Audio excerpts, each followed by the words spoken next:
Everyone, welcome to my YouTube channel need to net. आज हम पढ़ेंगे सेल के कंपोनेंट्स के बारे में। इससे पहले हमने थोड़ा सा प्रोटोप्लाज्मिक सेल और यूकैरियोटिक सेल्स क्या होते हैं उनके बीच का डिफरेंस जाना, एनिमल और प्लांट सेल के बीच का भी डिफरेंस जान लिया। अब हम इस सेल को पढ़ेंगे कि इस सेल एक्चुअली बना किस चीज़ का है, इसमें है क्या-क्या है। ये सारी चीज़ें अब हम डिस्कस करेंगे और बहुत अच्छे से करेंगे ताकि आपको दोबारा ये चीज़ें फिर भूलें ना कभी। तो धीरे-धीरे, थोड़ा-थोड़ा करके इनको हम करेंगे।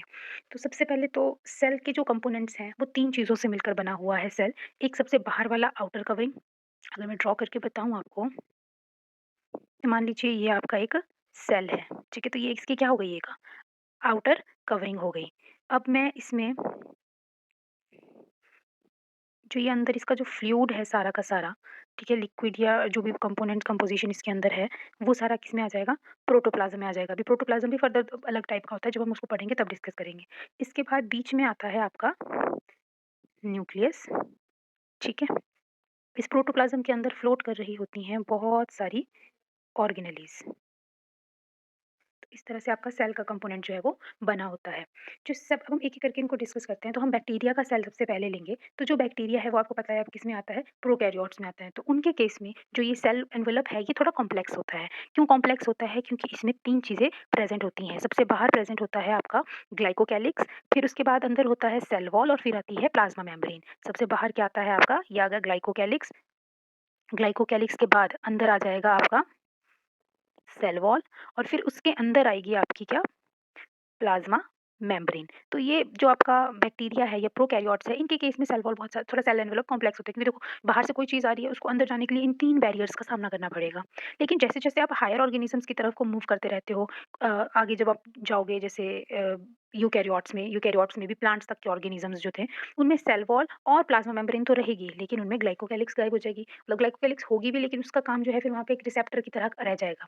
वो हम डिस्कस करेंगे अभी थोड़ी देर में। और जैसे ही वो एनिमल्स में जाएगा, तो एनिमल्स में तो ये सेल वॉल भी नहीं रहेगी, सिर्फ़ क्या बच जाएगा हमारे पास में? सिर्फ़ प्लाज़्मा मेम्ब्रेन बच जाएगी। तो इस तरह से अभी हम फिलहाल बैक्टीरिया, क्योंकि हम जब बैक्टीरिया पढ़ेंगे तो हम तीनों लेयर्स के बारे में डिस्कस कर लेंगे। फिर आपको आइडिया लग जाएगा कि सेल वॉल में क्या है, प्लाज़्मा मेम्ब्रेन किस चीज़ की बनी है, ग्लाइकोकैलिक्स का क्या काम है। तो चलिए एक-एक करके इनको हम शुरू करते हैं। सबसे पहले बात करेंगे ग्लाइकोकैलिक्स की। तो ग्लाइकोकैलिक्स क्या है? ग्लाइकोकैलिक्स एक स्टिकी जेलेटिनस मटेरियल है जो सेल वॉल के बाहर प्रेज़ेंट है, एक एडिशनल लेयर की फ़ॉर्म में। जैसे आपको डायग्राम में भी दिख रहा है कि ये ब्राउन कलर का आपको क्या है, एक ब्राउन कलर का ये एक वो है, सेल वॉल है, ठीक है? उसके बाहर आप देख रहे हो कि ऑरेंज कलर की एक लेयर है। ये 2 तरह से ये ग्लाइकोकैलिक्स जो है वो अटैच हो सकता है। एक या तो बिल्कुल फ़र्मली अटैच्ड हो सेल वॉल के सरफेस के साथ में, ये जैसे मैंने बिल्कुल चिपका के कर दिया ये ब्राउन वाले इसके साथ में, ठीक है? तो इस तरह का जब स्ट्रक्चर बनेगा तो उसको हम कैप्सूल बोलते हैं। ये हार्ड और टफ होता है, समझ गए? जब ग्लाइकोकैलिक्स बिल्कुल सेल वॉल के साथ में इंटैक्ट होगा तो उसको हम बोलते हैं कैप्सूल, और ये हार्ड होता है, टफ होता है। जब दूसरी तरफ आप देखोगे तो ये जो सेल वॉल है ये थोड़ी-सी डिस्टेंस पे है, मतलब ग्लाइकोकैलिक्स है तो है, लेकिन एकदम से अटैच्ड नहीं है इसके साथ में, थोड़ा लूज़ली डिस्ट्रीब्यूटेड है सेल के अराउंड। तो ऐसी कंपोज़िशन जब ग्लाइकोकैलिक्स की होगी तब हम उसको बोलते हैं स्लाइम लेयर। यहाँ तक क्लियर हो गया? तो जो ग्लाइकोकैलिक्स है एक्चुअल में इसका काम क्या है? ग्लाइकोकैलिक्स का काम जस्ट प्रोटेक्शन प्रोवाइड करना है। कैप्सूल है, हार्ड है, रिजिड है, तो वो उसको क्या प्रोवाइड करवा रहा है? शेप और स्ट्रेंथ प्रोवाइड करवा रहा है सेल को, ठीक है? तो ये ग्लाइकोकैलिक्स हो गया आपका। और ये कहाँ पे प्रेज़ेंट होगा ग्लाइकोकैलिक्स? सिर्फ़ बैक्टीरिया के केस में होगा। यूकैरियोट्स में भी होता है, लेकिन वहाँ पर इसका काम फिर रिसेप्टर का हो जाता है। कोई भी चीज़ रिसीव करने का काम वो इसका हो जाता है, ठीक है? लेकिन सबसे ज़्यादा प्रोमिनेंट जो है ये बैक्टीरियाज़ में देखने को मिलता है। फिर सेकंड वॉल प कौन-सी आती है हमारी? Cell wall. तो सेल वॉल हमने क्या बताई थी कि सेल वॉल सेकंड स्ट्रक्चर है, ग्लाइकोकैलिक्स के बाद आती है। और सेल वॉल क्या था हमारा? अगर आप डिफरेंस में जाएँ पीछे, अभी हमने जब पढ़ा था, तो सेल वॉल किसका फीचर है? एनिमल्स का फीचर नहीं है, प्लांट्स का फीचर है। सिर्फ़ प्लांट्स में सेल वॉल प्रेज़ेंट होती है, एनिमल सेल में सेल वॉल प्रेज़ेंट नहीं होती है। तो जब सेल की डिस्कवरी करी थी ना, तो रॉबर्ट हुक ने सेल वॉल को भी तभी डिस्कवर कर दिया। तो इसके डिस्कवरर कौन है? रॉबर्ट हुक है। 1665 में इन्होंने इसकी डिस्कवरी करी थी। ये क्या है? Outer most rigid protective and non living structure है।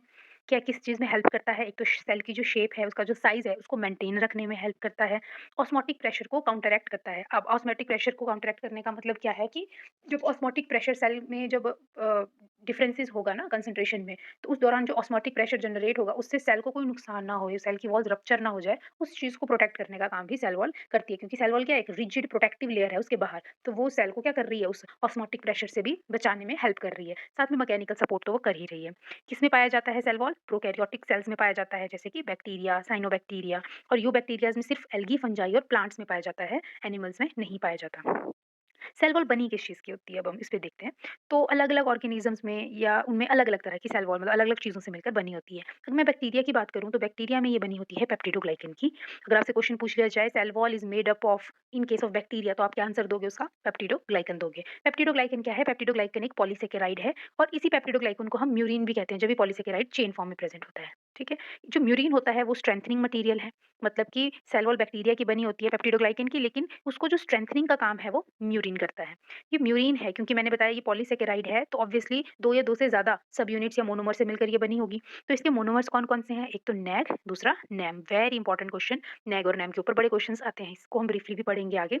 तो नैग क्या है? एन एसिटाइल ग्लूकोसामाइन और नैम क्या है? N acetyl muramic acid. अब ये जो 2 मोनोमर्स हैं नैग और नैम ये एक दूसरे के साथ क्या हैं? लिंक्ड है, तभी तो लिंकिंग करके ही तो पॉलीसेकेराइड बना रहे हैं। अगर इंडिविजुअली प्रेजेंट होते तो ये मोनोमर्स होते हैं। अब इन्होंने एक दूसरे के साथ लिंकिंग करी तो है पर वो कौन सी लिंकेज है? That is beta 1,4 linkage.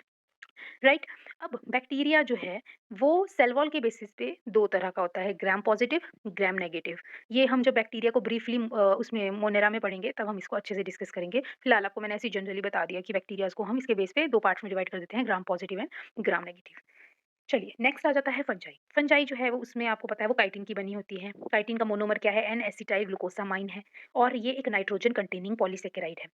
फिर उसके बाद एल्गी पे बात करते हैं। एल्गी बनी है ग्लाइकोप्रोटीन्स और पॉलीसेकेराइड्स की। ग्लाइकोप्रोटीन्स का मतलब ग्लाइको वर्ड यहाँ पे कार्बोहाइड्रेट को डेजिग्नेट करता है। ग्लाइकोप्रोटीन का मतलब क्या हुआ कि कार्बोहाइड्रेट और प्रोटीन को मिलाकर बनी हुई है और पॉलीसेकेराइड्स तो है ही। प्लांट्स में ये बनी होती है 4 चीज़ों की, polysaccharides, lipids, proteins and minerals. अब हम स्ट्रक्चर की बात करते हैं सेल वॉल की। तो इसका स्ट्रक्चर देखिए, इसका स्ट्रक्चर जो है 3 या 4 पार्ट्स में डिवाइडेड होता है। वैसे मोस्टली 3 पार्ट्स में होता है, पर कई केसेज़ में 4 में भी होता है। वो कैसे होता है बताती हूँ। तो सबसे बाहर वाली लेयर देखो आपको ये जो स्काई ब्लू कलर की दिख रही है, that is your middle lamella. फिर उसके अंदर जब आप जाओ, तो आपको ये रेड कलर की जो स्ट्रक्चर दिख रहा है, that is your primary cell wall. उसके अंदर जब आप जा रहे हो, तो आपको ये जो ब्लू कलर का स्ट्रक्चर दिख रहा है, that is your secondary cell wall. और उसके अंदर जो ब्राउन कलर का स्ट्रक्चर आपको दिख रहा है, that is your plasma membrane और अंदर ये साइटोप्लाज्म, न्यूक्लियसेस एंड ऑर्गेनेलीज़ वगैरह हैं सारी, ठीक है? तो एक-एक करके हम इनको डिस्कस करते हैं। अच्छा एक और चीज़, यहाँ पर आप देख रहे होंगे कि एक यहाँ से बिल्कुल एक पैसेज सा बना हुआ है, वॉल्स को काटता हुआ। तो इस पैसेज को हम बोलते हैं प्लाज़्माडेस्माटा। ये एक्सचेंज ऑफ मटीरियल में हेल्प करता है। एक तरह से ब्रिज होता है ये 2 सेल्स के बीच में, ठीक है? जो इनको एक-दूसरे से क्या करता है, ट्रांसफर करने में हेल्प करता है, जो भी इनका मटीरियल होता है। एक-एक करके इनको डिस्कस करते हैं। सबसे पहले मिडल लैमेला की बात करते हैं। मिडल लैमेला मैंने आपको भी बताया था, मिडल लैमेला क्या है? ये जो बाहर वाला जो स्काई ब्लू कलर का स्ट्रक्चर है। आउटर मोस्ट लेयर है सेल वॉल की और इसका काम क्या होता है? जो भी 2 एडजेसेंट सेल्स हैं ना, उनको एक-दूसरे से सेपरेट करना। जैसे मैं आपको बताऊँ अभी, जो दूसरा सेल होगा ना वो इसका यहाँ से शुरू हो रहा होगा, इसका यहाँ से शुरू हो रहा होगा, इसका यहाँ से शुरू हो रहा होगा। तो इन दोनों सेल्स की सेल वॉल को सेपरेट करने का काम कौन कर रहा है? दिस मिडल लैमेला कर रहा है। समझ गए? तो और क्या काम है इसका? सेल वॉल्स को जो है 2 अलग-अलग सेल वॉल्स को सेपरेट करके रखता है। साथ में ये बना किसका होता है? वेरी इंपॉर्टेंट, मिडल लैमेला आपका कैल्शियम पैक्टेट और मैग्नीशियम पैक्टेट का बना होता है। जब आपके फ्रूट्स मैच्योरिटी अटेन करते हैं और आपने देखा वो सॉफ्ट हो जाते हैं, वो क्यों हो जाते हैं? क्योंकि उन फ्रूट्स की जो सेल वॉल है, वहाँ पे मैच्योरिटी पे आने पे ये पैक्टेट जो है वो खत्म होना लग जाता है। जैसे ही पैक्टेट पैक्टेट वैसे उसको हार्डनिंग प्रोवाइड करता है, लेकिन जब वो मैच्योर होते हैं फ्रूट्स तो उनमें ये पैक्टेट जो है वो खत्म होने लग जाता है। लॉस ऑफ पैक्टेट हो जाता है जिसकी वजह से जो फ्रूट्स हैं आपके ऑन मैच्योरिटी क्या हो जाते हैं? सॉफ्ट हो जाते हैं। फिर प्राइमरी सेल वॉल की बात करें, प्राइमरी सेल वॉल आपको भी बताइए रेड कलर का जो स्ट्रक्चर है that is your primary cell wall. ये क्या है? इनिशियल वॉल है। मिडल लैमेला के दोनों तरफ अगर आप इधर को देखोगे, जैसे यहाँ पे इधर मिडल लैमेला के इधर को भी आपको प्राइमरी वॉल मिलेगी और इस तरफ अगर हम दूसरे सेल की बात करें, तो यहाँ पे दूसरा सेल होगा, उसकी जो आपको वॉल दिखेगी वो भी क्या दिखेगी? प्राइमरी सेल वॉल ही दिखेगी। तो इनिशियल वॉल है सबसे पहले बनती है और मिडल लैमेला के दोनों तरफ प्रेज़ेंट होती है। बनी किसकी होती है? सेलुलोज़, हेमीसेलुलोज़, पैक्टिन और लिग्निन की बनी होती है। ये जो हेमीसेलुलोज़ है ये 2 शुगर्स का मिलकर बना होता है, पेंटोज़िस और हेक्सोज़िस। पेंटोज़िस में भी अरेबिनोज़ और ज़ाइलोज़ और हेक्सोज़ में मैनोज़ एंड गैलेक्टोज़। ये इतना डीप जाने की ज़रूरत नहीं। हेमीसेलुलोज़ का तो हम जब स्ट्रक्चर पढ़ेंगे बायो इसमें मॉलिक्यूल्स में तब आपको वहाँ ज़्यादा क्लियर हो जाएगा। अभी जस्ट मैंने ऐसे ही फॉर सेक ऑफ नॉलेज आपको बता दी ये चीज़। फिर उसके बाद सेलुलोज़, हेमीसेलुलोज़ जो होते हैं वो कहाँ सिंथेसाइज़ होते हैं? गोल्गी एपरेटस में। अब गोल्गी एपरेटस भी हम पढ़ेंगे आगे चल के ऑर्गेनेलीज़ में तो आपको पता चलेगा उसका काम क्या है वहाँ पे। तो प्राइमरी बस सेल वॉल में आपने इतना याद रखना है कि सबसे पहली वॉल यही बनती है, मिडल लैमेला के दोनों तरफ प्रेज़ेंट होती है, सेलुलोज़, हेमीसेलुलोज़, पैक्टिन, लिग्निन की बनी होती है। और सेलुलोज़ और हेमीसेलुलोज़ जो है वो गोल्गी एपरेटस में सिंथेसाइज़ होते हैं। फिर बात करते हैं सेकेंडरी सेल वॉल की। तो सेकेंडरी सेल वॉल जो है वो कब बनती है? जो मैच्योर सेल्स होते हैं, ठीक है? जब उनकी ग्रोथ रुक जाती है तब सेकेंडरी सेल वॉल बनती है। ये किसकी बनी होती है? ये सेल्युलोज़, हेमीसेलुलोज़ एंड लिग्निन की बनी होती है। In wood secondary cell wall is impregnated by lignin. Lignin क्या है? लिग्निन एक कोनिफेराइल अल्कोहलिक ऑर्गेनिक कंपाउंड है और ये वुडी टिश्यूज़ में पाया जाता है। कॉर्क सेल्स हैं, आपको पता है कॉर्क सेल्स मैंने बताए थे बार्क में प्रेज़ेंट होते हैं, डेड सेल्स होते हैं। इनमें जो है सेकेंडरी वॉल है वो स्यूब्रिन की बनी होती है। स्यूब्रिन क्या है? एक फैटी एसिड है और ये वाटर को इम्पर्मिएबल रखता है, मतलब कि इस स्यूब्रिन की वज़ह से वाटर ईज़िली आर-पार नहीं जा सकता इन सेल्स के। फिर क्यूटिन है, क्यूटिन भी सेकेंडरी सेल वॉल का मटीरियल है और एपिडर्मल सेल्स जो लीफ है, स्टेम्स हैं, उन पे जो एपिडर्मल सेल्स है ना वहाँ पे प्रेज़ेंट होता है और ये भी क्योंकि फैटी सब्सटेंस है तो ये क्या करता है वाटर को ईज़िली आर-पार नहीं जाने देता, तो रेट ऑफ ट्रांसपिरेशन जो है उस सरफेस से डिक्रीज़ कर देता है। अब टर्शियरी वॉल वैसे तो सब में सेकेंडरी वॉल तक ही होता है, लेकिन कुछ-कुछ स्ट्रक्चर्स ऐसे भी हैं जिनमें टर्शियरी सेल वॉल डेवलप होती है और ये टर्शियरी सेल वॉल आपकी सेकेंडरी सेल वॉल के नीचे होगी। एग्जांपल इसमें आ जाएगा ट्रैकिड्स, जाइलम का जो कंपोनेंट है ट्रैकिड्स, वहाँ पर आपको ये देखने को मिलेंगी। अब प्लाज्मोडेस्माटा मैं आपको बता चुकी हूँ बट मैं फिर से बता देती हूँ, क्या है ये? एक साइटोप्लाज्मिक ब्रिज है जो 2 सेल प्लांट जो प्लांट सेल्स हैं उनके बीच में प्रेज़ेंट होता है और मॉलिक्यूल्स की मूवमेंट को फैसिलिटेट करवाता है। सेल वॉल जो है वो सेल प्लेट मेथड से बनती है। अब सेल प्लेट मेथड हम सेल साइकिल और सेल डिवीजन वाले चैप्टर में पढ़ेंगे कि सेल प्लेट क्या होती है। इन जनरल मैं आपको सिर्फ थोड़ा-सा बता देती हूँ कि जैसे ये आप देख रहे हो, जब आप माइटोसिस, मियोसिस कर देते हो, जब 2 अलग न्यूक्लियर डॉटर न्यूक्लियाइज़ बन जाते हैं, ठीक है? तो इनके बीच में वेसिकल्स अपने आप को कुछ इस तरह से अरेंज कर लेती हैं सेंटर में और फिर वो जो वेसिकल्स हैं, जो बीच में सेल प्लेट मेथड इन्होंने करी, यही सेल प्लेट मेथड बाद में सेल वॉल की फॉर्मेशन कर देती है। ये हम आगे पढ़ेंगे।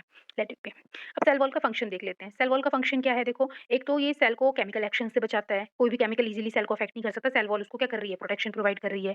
क्योंकि इसमें इतने सारे हमने पढ़े अभी कि इसमें स्यूब्रिन प्रेज़ेंट है, लिग्निन प्रेज़ेंट है ना? ये सारी चीज़ें जो है इसके रेट ऑफ ट्रांसपिरेशन को भी क्या कर दे रही हैं? रिड्यूस कर दे रही हैं। तो वाटर लॉस ज़्यादा सेल से नहीं हो रहा है।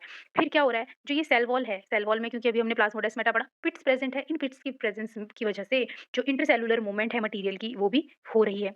साथ में ये मैकेनिकल सपोर्ट, स्ट्रेंथ और शेप तो प्रोवाइड कर ही रहा है सेल को। तीसरी हम बात करते हैं प्लाज्मा मेम्ब्रेन की। तो प्लाज्मा मेम्ब्रेन नीचे बिल्कुल साइटोप्लाज्म के साथ लगता हुआ स्ट्रक्चर है, मतलब साइटोप्लाज्म के साथ ही जो मेम्ब्रेन प्रेज़ेंट होगी वो प्लाज्मा मेम्ब्रेन होगी और एनिमल सेल में ये स्ट्रक्चर प्लाज्मा मेम्ब्रेन से ही सेल का शुरू होता है क्योंकि उनके केस में ना सेल वॉल प्रेज़ेंट होती है, ना तो ग्लाइकोकैलिक्स वहाँ पे इतना प्रोमिनेंट होता है। तो प्लाज्मा मेम्ब्रेन क्या है? प्लाज्मा मेम्ब्रेन को हम प्लाज्मा लेमा के नाम से भी जानते हैं। ये थिन, इलास्टिक है, लिविंग बाउंड्री है, डायनामिक है, क्वाज़ी फ्लूइड है। डायनामिक और क्वाज़ी फ्लूइड कैसे है ये हम इसी में ही अभी मैं थोड़ी देर में आपको बताती हूँ। क्वाज़ी फ्लूइड का मतलब होता है कि ना तो वो सॉलिड है ज़्यादा, ना तो वो लिक्विड है, मतलब थोड़ा विस्कस सा टाइप का मटेरियल है ना? तो जो टर्म सेल मेम्ब्रेन है इसको सबसे पहले दिया था सी नगेली एंड सी क्रैमर ने 1855 में। बाद में सिंगर एंड निकोल्सन आए, उन्होंने सेल मेम्ब्रेन की जगह इसको बायो मेम्ब्रेन कहना प्रेफरेबल समझा, तो उन्होंने बाद में इसका नाम क्या बोल दिया? बायो मेम्ब्रेन बोल दिया। जब तक इलेक्ट्रॉन माइक्रोस्कोप डिस्कवर नहीं हुआ था, उससे पहले मतलब 1950 में इलेक्ट्रॉन माइक्रोस्कोप डिस्कवर हुआ, उसके बाद इसका डिटेल स्ट्रक्चर हमें पता चला इस प्लाज्मा मेम्ब्रेन का। लेकिन उससे पहले केमिकल स्टडीज़ के बेसिस पर ही सेल मेम्ब्रेन का स्ट्रक्चर जो है वो बताया गया था, जो कि किसके ऊपर बेस्ड था? ह्यूमन आरबीसीज़ के ऊपर बेस्ड था, जिसके बेसिस पे साइंटिस्ट ने कुछ पॉसिबल स्ट्रक्चर जो है प्लाज्मा मेम्ब्रेन का दिया था। तो प्लाज्मा मेम्ब्रेन क्या है? प्लाज्मा मेम्ब्रेन एक आउटर मोस्ट बाउंड्री है साइटोप्लाज्म की, जो एक्स्ट्रा सेलुलर एनवायरनमेंट को सेपरेट करती है। सेल के साइटोप्लाज्म को बाहर के एनवायरनमेंट से क्या करके रखती है? सेपरेट करके रखती है और मॉलिक्यूल्स की एंट्री और एग्जिट को कंट्रोल करती है।